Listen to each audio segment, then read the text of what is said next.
Huddle time, Chad Prinky here, as always, along with my good friend, producer, co-host extraordinaire, Stacey. Stop. Stacey. Hey, how do you want us to install this water heater? And my coworker was like, I don't know, install the water heater. Like, why are you even asking me? He's like, well, I don't know if you know, but what you designed, it can't physically fit through the front door of this building. My class is only 40 minutes. So we have to get this done in 40 minutes. You have to clean up in 40 minutes. And then it also, when you use the miter saw, a lot of kids are scared of the miter saw, and you just see the difference in their confidence when they come in here compared to when they leave. They're excited. Be announcing a new county that's going to join us in Maryland, so we continue to spread it. And I'll say my peers across the country are starting to take this and adopt this at their local IEC chapters. Either AI assistant tools, you have AI master builder tools, and then you have kind of a bit of both that are 1 foot in BIM, in current processes, and 1 foot in AI. Said, Brett, in life, opportunity meets you at your level of preparation. She said, here's the keys, go forth and do great things. Stacey, it's 2024. What's happening? Oh, God. I haven't seen you in a while now. Yeah, no kidding. I mean, we've talked. There have been discussions, but it's good to see you. You look great. Yeah, you too. What did you do over the holidays? Anything fun? I mean, I recharged the battery a lot. That was necessary. I did eat too much. It felt necessary. Felt yeah, good. I feel that's normal. I've had holiday seasons where I'm like, I'm going to keep it tight this time. Oh, yeah. And it never happens.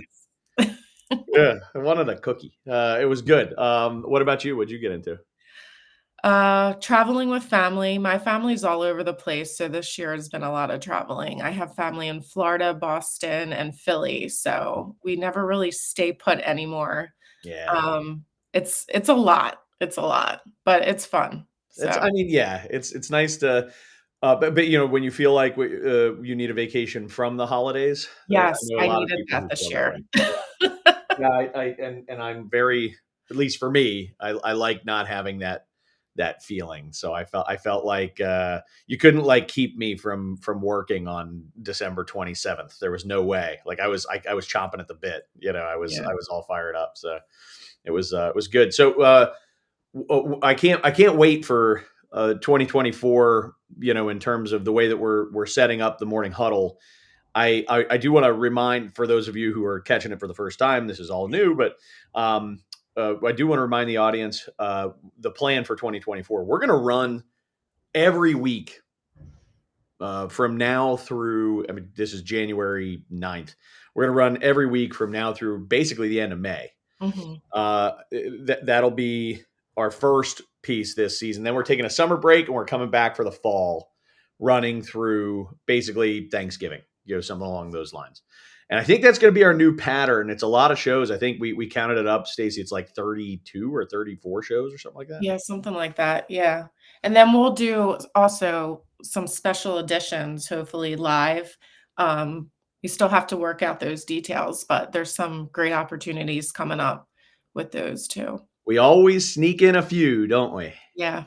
and for those of you who are listening to this and recording and want to get in on the conversation moving forward, we do live stream on LinkedIn and YouTube, and you can use the chat and type in all manner of questions and derogatory comments, whatever suits you in that. But certainly, you could be listening to us on Apple or Spotify or watching us on YouTube or any of the other things that we do.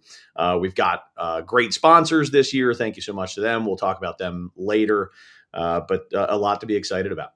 Yeah, definitely. I'm going to introduce our guest today. Our guest today is Ben Nichols. Ben and I have met a few times, and every time I've met Ben, I've thought, I need to get to know this guy better. And so it was really cool as we were doing planning for this year, and we were talking about different guests. I said to Stacey, I would love to get Ben Nichols on. Ben is the president of Harkins Builders, which is a really well-respected, large middle market, like right on the top end, I would say, of the middle market. I don't know if that's how you describe yourself, but that's how I describe it. I would say, right? Yeah, something like that. And Ben is for if you don't mind my saying, for a president, young. I got to hear that story. And also, Harkins is a really well-known employee-owned company. And really, the majority of our discussion today is going to revolve around being an employee-owned company in construction and how that's worked for Harkins. And maybe, for those of you who are thinking about that in your businesses and wanting to learn more, this will be a valuable conversation. So, Ben, thank you so much for being with us. Well, Chad, Stacy, thank you for having me. It's a pleasure to be on your show, and I've gotten a chance to listen to a couple shows now, and you guys do an awesome job. So thanks a bunch. Thank you. Appreciate it. Yeah, we put first over everything else is entertainment. So along those lines, I'm gonna ask. I'll start with Stacy because she was too much of a wimp to start. Stacy, what are your goals for 2024? What's a New Year's resolution or goals for 24? Yeah, so I think I learned from last year to travel less because I was sick for most of the Morning Huddle podcast. It was a really, really rough year. I was sick 4 months last year. It was ridiculous. So gonna travel a little less, even though I love traveling and I love learning new things. And I'm gonna start writing more. I have this journal that poses questions. So I want to get better at writing and content writing. So that's one for me. And Travel less, write more. Yeah. Cool. I have to practice being more of a homebody because I'm not. I am always out and about doing things. Yeah. So I got to tone it down a little bit. Yeah, you felt yourself wearing out a few times last year. It sounds like. Yeah, it's just too much. A little burnout. Yeah. What about you? Me? Jeez. I have the most important goal that I have is that I want to grow the well-built team by 2 more consultants this year while making sure that we only have amazing people, because the people on our team You got a great team. They're ridiculously good. They're so amazing. I'm talking to, you can't name, certainly nobody's perfect, but I can't think of anything I want to change about these people. Yeah. They're just fantastic. So we need 2 more of those who are perfect. If we have 2 more perfect people, that's a goal for 24. And then in terms of like personal resolutions, I just want to be a dad and husband who says yes to my family. That's a nice one. That's a really hard thing. It's a really hard thing, but like it doesn't take much. It's just like energy at the end of the day when the kid comes in and it says, "Hey, Dad, can we play such a?" And you're like, yes. When every part of you wants to be like, not tonight, kid. Yeah. So what about you, Ben? Sure, I'll follow the Chad model. So for Harkins, just want to grow, continue to grow our culture and protect our culture. We have an awesome culture of people that love Harkins and fully drink the Kool-Aid and want to do the best thing for the company above all else all the time. And also protect our reputation. We have an awesome reputation that Chad kind of alluded to with our trade partners, with our clients, and just make sure that you're constantly building those relationships and strengthening the reputation. On the home front, I have 4 kids, 7, 6, 4, and 2 that take a ton of energy. So like Chad saying yes is you got to do it. But more specifically, I want to focus more on one-on-one time, trying to get that one-on-one time with each of those kids, because I can tell that they crave one-on-one time whenever they can get it, and they want it, and they're so different when they're by themselves, when they're with the wolf pack of all 4 kids kind of competing for attention amongst each other. So that's my New Year's resolution, to spend a little more one-on-one time with each of them. It's good. I love it. That's a great. So now that we've all been a little vulnerable and awkward, let's launch in. This is good. Right. Right. Thank you for that, everybody. Ben and Stacy, that was cool to hear you both talk about your lives for a minute. We don't do that very often. So I'd like to understand as a starting point, let's orient ourselves to who you are, Ben. What's your story? How'd you get into the construction industry? How'd you land at Harkins? And then how did you end up being the president of the company? Sure. So I came into the construction industry by way of the Marine Corps. So my first job out of college was being a Marine. So I kind of grew up in it as well. So my father was a Marine for 35 years. So I really grew up looking at all the models for me were my dad and all his Marine Corps buddies, and they carried themselves in such a way, and they stood up tall and just took such pride in what they did. It's ever since I was a little kid, I wanted to be a Marine. So I was lucky enough to be able to attend the Naval Academy, and upon graduating the Naval Academy, got to kind of fulfill that dream of being a Marine Corps officer. So over 6 years in the Marine Corps, started off after going through all the initial schools. You're 22 years old, just finished school. You don't really know a thing about the Marine Corps, and they say, here are 44 Marines. You're the platoon commander. Go and lead these 44 Marines. And it's a humbling, really, really humbling task. I remember the first platoon I got, they're just coming back from Afghanistan. They had lost a Marine in Afghanistan, and I was going to be their platoon commander upon coming back. I was like, what in the world am I going to tell these guys that have just been there and done it, and I haven't done anything yet? So I think it's an opportunity just to approach that really humbly. And just say, hey, I'm going to be a servant leader and help you guys in any way I can, help you transition from combat operations to being back in on a base in peacetime operations, and do everything I can. And the Marine Corps is smart enough to pair the young officers with a senior enlisted in the Marine Corps, somebody who's been in the Marine Corps 15 or 20 years. And so you have a platoon sergeant and a platoon commander, and it's you guys are really the dynamic duo and leading that platoon and kind of working hand in hand together to lead the platoon. So the platoon sergeant's got all that experience of 15 years in the Marine Corps, and the platoon commander's kind of got the on the officer side is leading the platoon, but it's really a partnership at the top, and it works beautifully. So that's So in the Marine Corps, got to be a platoon commander. I eventually took a platoon of Marines to Afghanistan, did a 6-month training workup before we went over there overseas in 2010 in Marja, Afghanistan, in Helmand Province. After that tour, I took a billet as a Marine Corps liaison to the Seabees. So either of you ever heard of the Seabees? No. So the Seabees are the Navy's construction force. Oh, cool. So if you think back to World War II days when we needed to go in the Pacific Island hopping campaign, building bridges would go in with the Marines, and they'd be building out the base and building out the airfield. And we basically took a bunch of construction workers and said, hey, you're in the Navy now. You're going to go overseas and start doing some building. So they were the guys with a machine gun strapped to their back and driving a dozer all at the same time, and ready to hop off and go into combat operations when needed. Wow. So the Seabees still do that. They still support the Marine Corps with kind of the heavy construction that the Marine Corps doesn't have innately.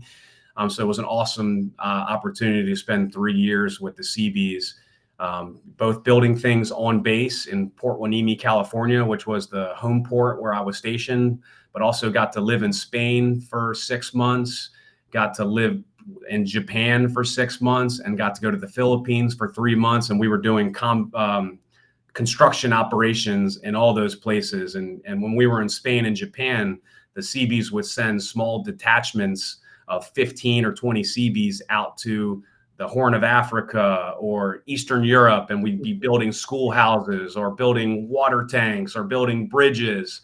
So really, really cool mission with the Seabees, being able to see some real construction on the military side of things. That's awesome. And is that how you ended up finishing your time in? Correct. I finished my time with the Seabees, and I love my time in the military. But as I was looking at the career trajectory and moving every 3 years, it felt like I kind of did my time and got to serve my country, and wanted to. I was still a single guy at that point in time, but really knew that I want to transition to have a family and kind of be there for my family without having to deploy constantly. my hat's off to the people that continue to serve and continue to balance family life with military life. It's a really tough thing to do. Yeah, it is. But yeah, so I ended up kind of networking and found a small construction company that I initially started off with and spent 3 years there doing federal construction mostly for the Navy.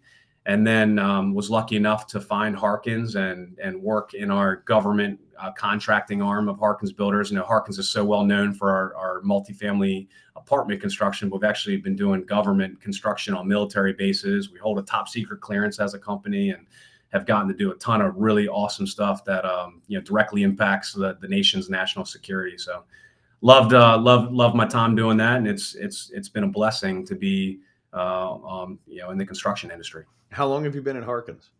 So this is my 8th year at Harkins, which is really young in terms of tenure at Harkins. So I'm lucky to be partnered with a whole bunch of 40-year plus employees that have been here since day one. So it's a place that people come and they stay for decades, and they stay a career. And I'm loving it. I'm just loving my time here. That is awesome. I admire and appreciate your path. And thank you for your years of service. That's really cool. Yeah, sure. thank you. It's so. I want to talk about. You know what? Before we get into the ESOP thing, I gotta ask a question. Basically, just if you had one piece of advice, if there's somebody who's and there are lots of people who listen to and watch our show, who are I would say if you're listening to and watching our show, you are in some way next level committed to your personal growth, to your career, to your interest in the construction industry. Every one of our audience members is not just doing the minimum, if that makes sense. You know what I mean? Like there's other stuff to listen to, like reality TV or whatever else to spend your time on, rather than a program like the Morning Huddle that's all about positive change in the construction industry and learning and things like that.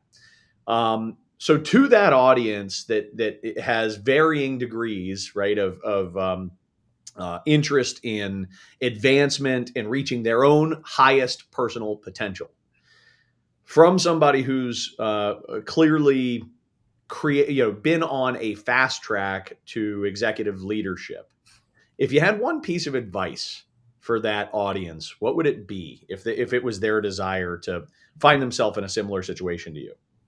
One, I was just blessed with great timing, and I know that's not in our control. But I would say lean into servant leadership. If you're taking care of the people that you're directly leading, they're going to take care of you, and you're going to build effective teams. And when you build effective teams, you build a good culture, and having a good culture amongst your team that you're in control of in your organization is just a huge advantage. And when you have a good culture, good things tend to happen. I love it. I think that so many people wait until they have this mindset of sort of like, when I'm in charge, man, Right. they ought to put me in charge. Let me have a shot. And I couldn't agree with you more that it's like, you are in charge right now of some things. That's right. Crush those things, do an amazing job at those things, build the most effective people around you doing those things. And, hopefully you've landed a place like you did that saw it, recognized it, and said, wait a minute, we should get more of that. And I know you said one thing, but I'll tag on one other thing too. So always be willing to say, just like you saying yes to your kids when you want to play. There's so many people that want to get to know you in this construction industry. So just saying yes to being willing to meet with people, and be willing to go grab coffee with somebody early morning before work. Be willing to grab lunch with somebody. Go to the happy hours. Just build that network, because it's amazing the people that you meet 3 or 4 years ago that maybe you didn't think, you couldn't see the direct connection for how that is going to be an effective relationship for you. When people are advocates for you and your network is working for you, I think it really helps out to get to know the right people.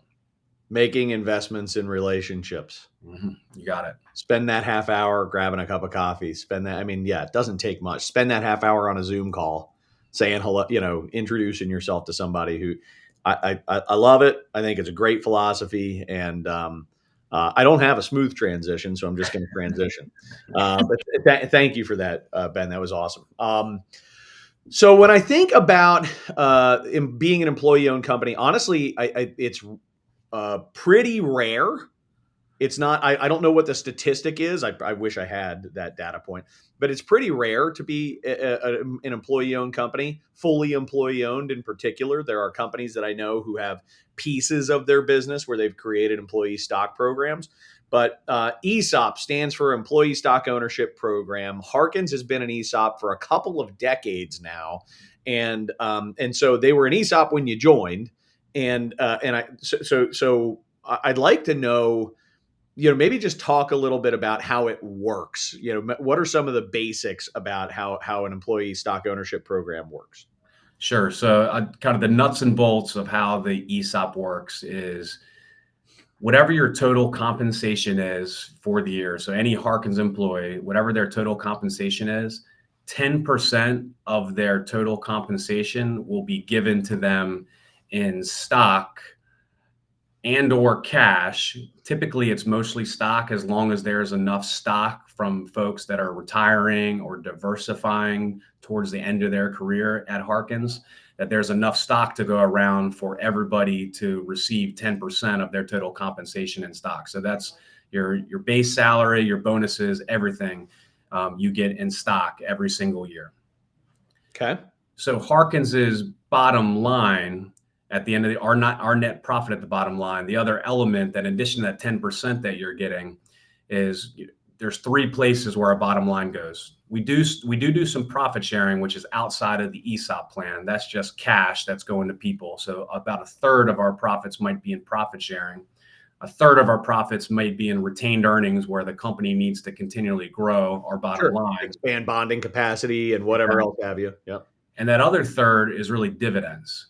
So depending on how many shares you have is what percentage of that dividend portion that you'll get. So our longer tenured employees that have the most Harkins stock are receiving the most of the dividends every single year at Harkins. So it's a pretty awesome way to really build wealth over time. And as our employee owners gain tenure, their ESOP accounts really go up exponentially in that back half of their career. So once you hit really 10, 15 years and beyond, it really goes up exponentially as you get a greater share of the stock in the company and get a greater share of the dividends. Yeah. And then as the Harkins is valued by a third party firm that comes in and looks at our backlog and looks at how well we're doing with operations, and they value the company every single year, and then creates a stock price, and that stock price grows over time. And that's how all of our employee owners' stock accounts grow. So it's a pretty awesome program. For a new employee, it does take either about a year or a year and a half to get into the program. Right. And then there's also a 6-year vesting period where before that you're fully vested in the program. Yeah, you got to make a commitment to the company before the company goes through and makes that commitment to you. And I mean, even just from a paperwork standpoint, for that first year and a half, I'd imagine it's like, dude, we're not doing any administrative stuff until we know you're not going to flake. That's right. That just seems reasonable. But okay, and what this does is it creates a massive amount for an individual employee. This creates a retirement. This creates wealth that they're able to use in retirement. I mean, are we talking about substantial dollars by the end of a career? If I come and spend 30 years, is it substantial? Yeah, we've absolutely. It's very, very substantial. Our longer tenured people certainly do not need to worry about retirement when they hit retirement age. And Blaze Cook, who was our second owner, so Tom Harkins founded the company. Blaze Cook, who started as a laborer in the company, worked his way all the way up to CEO, was our second owner. And it was his dream that he did not want his employees to ever have to work again in retirement. He wanted them to put in their years with Harkins and to be set in retirement. And that has proven true time and time again for our employee owners who have retired, who spent a career here. So do they do this instead of a 401k? No. So we also do a 401k. So our benefits are just top of the line, just like any other company out there. So we have a 401k match. offer a really solid benefit plan. The ESOP is truly just the icing on the cake because we're employee owned. At a privately held company, all the profits of the company are going to one person or one family or to one small group of owners. Our profits go directly back to the employees 100%. That's amazing. So I'm building my own 401k. I'm doing my normal thing, my whatever 15,000 or 18,000. I don't even know what it is anymore, but it's something a year, that I'm doing as an employee. And I'm also, without doing anything else, as long as I'm crushing it, as long as the company's doing great, as long as the company is succeeding, I'm also amassing a separate retirement account. So just like you would be, because you're an owner in the company. So that in the same exact way that any owner increases their wealth. So it's a great program. Yeah, that's incredible. So, and when I think about, I don't think I'm big enough yet to think about this. I've got 6 people or something along those lines. But if as a business owner, when I think about this plan, I think, okay, well, with our net profits, the government comes and takes about 50% of that, and then whatever's left is what we actually have for net profits that then I can put into 2 places at that point, dividends to myself, or leaving that retained earnings, leaving money in the company, because I'm doing profit sharing pre-tax, because there's you have to do that, but bonus pre-tax. Talk about the impacts of how do taxes play out in the ESOP world? Yeah, for us, we don't pay any federal. Harkins pays no federal taxes. So are you in trouble? No, I'm joking. That's the first thing that you think of. That's right. So legally, Harkins. You should check that out, Ben. You should make sure that's okay. So I'm 100% confident in this one. So legally, because we're 100% ESOP, we don't pay any federal taxes, and we pay very little state taxes. So it's a huge advantage for the corporation to be an ESOP just for tax purposes.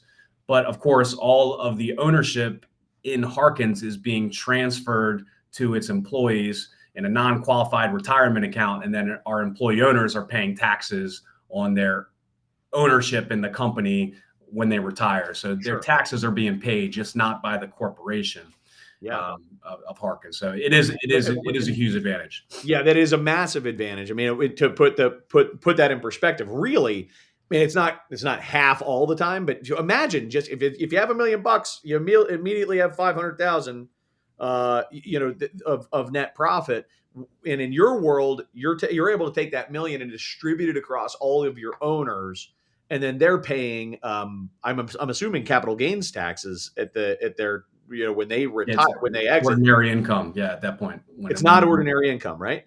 When I believe it is, and you can fact check me later on this, but I believe it is treated as income from the employee owners. Okay, got it. So it'll be at a 30-some tax percent tax rate rather than a 20-some. Correct. Okay, but either way, in comparison to it's kind of like letting that money grow over the years, as opposed to having half of it and letting that grow over the years. It's a substantial benefit for the owners, and in this case, the owners being all the. Yeah, absolutely. What are some of the myths that when you're talking to people who are potential, clients of yours, or I'm sorry, potential employees of yours, that when they ask questions about this, what are some of the things that people carry in and think, well, it's going to work this way, but it actually doesn't work that way? Yeah, I have heard a couple myths out there, and I've heard a couple times. Well, an ESOP can't make effective decisions as a corporation, which is really entirely not true. We're just like any company. We have a board of directors, we have a C-suite, we have an executive team who are really making all the decisions in the company. So all of the shares that our employee owners have are non-voting shares. So there's no your longest tenured employee can't come in and do a hostile takeover of the company. Right. There's an ESOP trust. So there's employees that are put on the ESOP committee, and there's ESOP trustees who basically take care of the ESOP program. Mm-hmm. I'm not allowed to be on the ESOP trustee. So you want to have, those are really the representatives for all the employee owners. And then we have a board of directors that I'm the chairman of the board of directors. So you have the company decision making is separate from the governance of the ESOP, which is a great marriage and ends up working out really, really well. Awesome. All right, cool. I am going to take this moment to transition into some Q&A stuff. Stacy, questions from the audience, other questions that may have popped up through the course of this. But before we do, I do want to take a moment to thank the people who are helping us to promote the Morning Huddle and helping us to expand our audience this year by being sponsors. And we have 4 awesome sponsors here to start 2024. First, I'll start with our newest sponsor, which is the Marsh McLennan Agency. Marsh McLennan Agency is, they are an insurance provider. They do property and casualty insurance. They also do many other offices do employee benefits insurance, and they also are a huge bonding outfit and extremely well respected in the by construction companies in the middle market. That's really the group that they aim to serve. Some of my good friends work there, and as well as Stacy's good friends work there. Great group of people who really do take care of their customers. So. That's Marsh McLennan. Then we have Sandy Spring Bank, another new sponsor. These guys are my bank. They're also, I joke with them all the time and say, hey, with all of all we do is work with construction companies, right? It well built, and all of our, when the checks come in, I would say 50% of the checks at least come in with that Sandy Spring Bank tag on the top, and that tells you something that they really are a contractor-oriented bank, particularly in our region, and their people treat you like that they're in business with you, which I really have always appreciated that kind of experience. Even as small business myself, and the much larger businesses that I work with have said the same. So great bank. Then we have Lawrence Law. Lawrence Law is a boutique law firm that serves the construction companies. So if you're looking for, great people who are relationship oriented, who are reasonable fees and all about making it work for you, Lawrence Law and Kate Lawrence, her team are just really wonderful for the construction industry, and can't say enough good things there. And then lastly, we have Katz Abosch. Katz Abosch is really solid accounting firm that serves, again, these are all professional services groups that have made their businesses largely with the construction companies in the DC metro region. And Katz Abosch is loaded with construction experts, people who can help you to get your whip straight, people who can help you to advise through all kinds of decisions like, should we become an ESOP? And how would that work in our business? So they are a top-notch group of people, and strongly advise you to, if you're looking for an accounting partner, consider Katz Abosch. All right. Yeah. There's some good questions coming your way. Awesome. Hit it, Stacy. Let's go. So a new business owner, how many employees do you need to have to begin to even think that this is an option for them? So I've heard this question a lot, and I've asked people about this. I don't think there is an exact number, and I think it probably depends, on the business itself. Okay. You do want to have a good diversity of employee owners, so you have some less tenured, some middle tenured, and some longer tenured employee owners. That way, you get that nice cycle of stock turnover as you have new people entering the company, and as people are getting more shares. You want to make sure there's enough folks that are retiring or diversifying. I have heard like 100 employees, maybe for a general contractor. That might be a good target number for an ESOP, but there's a ton of awesome ESOP consultants out there that could give you a much better answer on your specific business and what would make sense. So if there's people under 100 employees, I wouldn't not check it out. Make sure you still check it out and talk to one of those experts in it. Yeah, I do know a couple of businesses under 100 that have gone ESOP. It's worked out really well for them. One observation just along those lines, and I wonder what your reaction to this is, Ben, that I have heard that in terms of limitations, size is not as big of a consideration as debt. So the business wants to have very, very, very little to no debt in order to convert to an ESOP, because the way that works is the owner gets bought out by going to the bank, and the bank pays the owner, and then the employees pay the bank and all that kind of stuff. I mean, it's more complicated than that, but that's the simple version. So if the company's already carrying a pile of debt, that's really hard to pull off. That makes sense to me. Yeah. Yeah. Another question. So I know a lot of companies offer 401ks, and they have a lot of trouble trying to, especially with a younger audience, to try to explain the benefits and the importance of it. How do you go about doing that when explaining the ESOP? That is tough and can be a challenge. So if you put yourselves back into your 18 or 22-year-old self, you're less worried about that nest egg at the end of your career. So we've done a lot of campaigns, both on social media, videos on our website. Whenever we're going through the recruitment process, we got to spend a lot of time talking about the ESOP. It's been one good strategy is showing an example of ESOP statements over time. Take a middle tenured employee and a longer tenured employee and show that new hire what the ESOP could look like in 10 or 15 years or 30 years. And when you start to think about that and divide it by the number of 30 years, it's real money that's coming to you over time. Of course, you just don't access it until after you leave the company.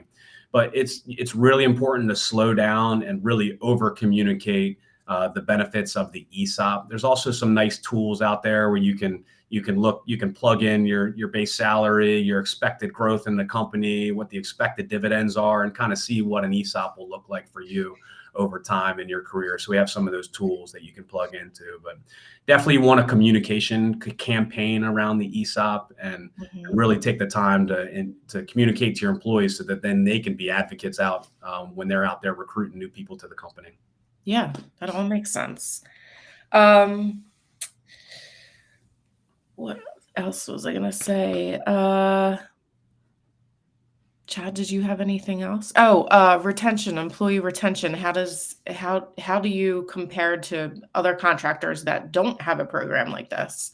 Yeah, we've been really blessed to have very, very little turnover. So our retention is I consider it top notch in the industry. I think if you go and ask other construction companies how often they're seeing Harkins resumes on the street, it just doesn't happen.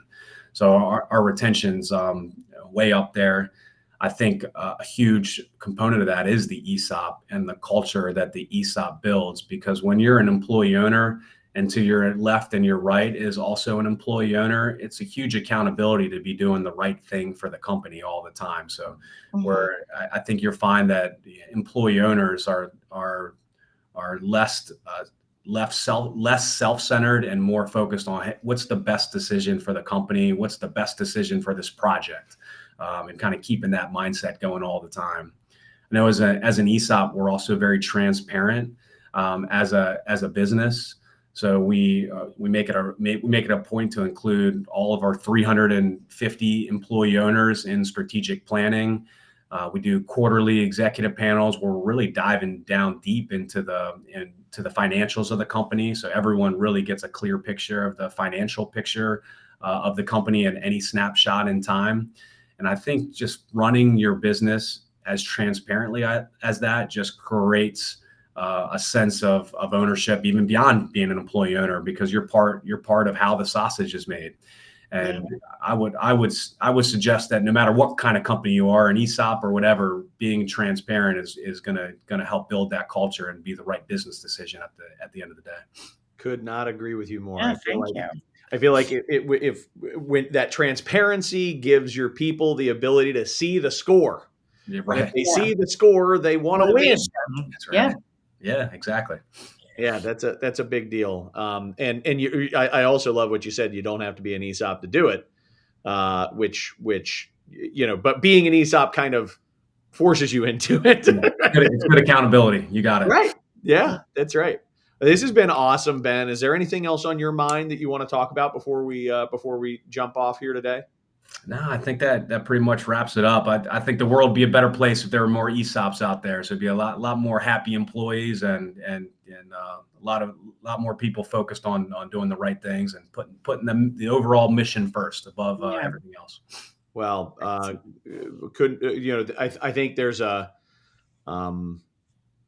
way of thinking and a way of acting that has clearly been something that you illustrate, that my guess is you would illustrate regardless of whether you were working in an ESOP or not. But I do think that you've clearly found a place that matches your core values, and a place that you can help to grow in alignment with your 2024 goals. So good stuff. Thank you so much for joining us. I look forward to talking to you again sometime soon, and we will invite you back on into the future and hear how you're doing. That sounds great. Thank you guys so much. Absolutely. Thank you. Have a good one. See you, man. Stacy, let's do a little housekeeping here before we wrap up. That was fun. I don't know if you. I did not know a lot about ESOPs. I never had really that opportunity. So, what about you? It's it's pretty rare. Very few companies do it. And look, you don't have to be an ESOP to be an incredibly generous and fair and kind company that does awesome things for employees. Certainly, there are lots that do that, but there is something special about, as an employee, actually, going from being an employee to what you heard Ben saying, an employee owner, which is a cool experience, and something that certainly piqued my interest. I'm thinking about our future, and how we grow. So good stuff. Next week we have Scott Arias, who is joining us to talk about construction scheduling. This is going to be all about, it's nuts and bolts, setting up a construction project from the start, and the do's and don'ts when it comes to construction scheduling. That'll be episode 65. That is same time, same place, 9 a.m. Eastern. We stream live on LinkedIn and on YouTube. Please jump in and sign up live if you can. If you can't, all good. You can always check us out on all the other places that we are on, Apple's podcast, Spotify, and of course on YouTube. And I think also Amazon now. We're up on their podcast stream. Stacy, what else should I be mentioning? I think you covered it all. I'll be sending out a recap of today's episode, just key points of different items that we learned. And I guess for next week's episode for construction scheduling, who would you recommend attend that? Project managers, business owners, anyone specifically? So I think everyone up and down the chain in a construction company is going to appreciate and value what they learn from the episode that Scott's going to be on. He'll be just talking about, not just how to do it, but the upstream and downstream effects of kind of doing it wrong, and I think that'll resonate with everyone. From a tangible, takeaway standpoint, I think the project management seat is the seat that will, should be taking notes. How's that? Yeah. Awesome. I also do want to talk about one thing we didn't bring up, but I was sitting here thinking about it. The morninghuddleconstructionshow.com. So we now have a website where we can direct folks to when it comes to, signing up for the newsletter, making sure that they're, able to easily access all the different places that we stream, emailing Stacy or I about, becoming a guest. We are so fortunate. We've got all of our guests covered through May. But we are looking for guests already into the fall. So please, if you or someone is creating positive change in the construction industry and you want to be featured here, we'd love to hear from you. Sounds good. All right. Let's call it a day. You. Thank you, Stacy. Thank you, Ben, again, who I see is still hanging on. He's a great guy. He's waiting. He's like, he's getting super polite. He's like, I'm going to say, it's so many guests are just like, peace. All right. Well, thank you so much. See you, Stacy. See you next week.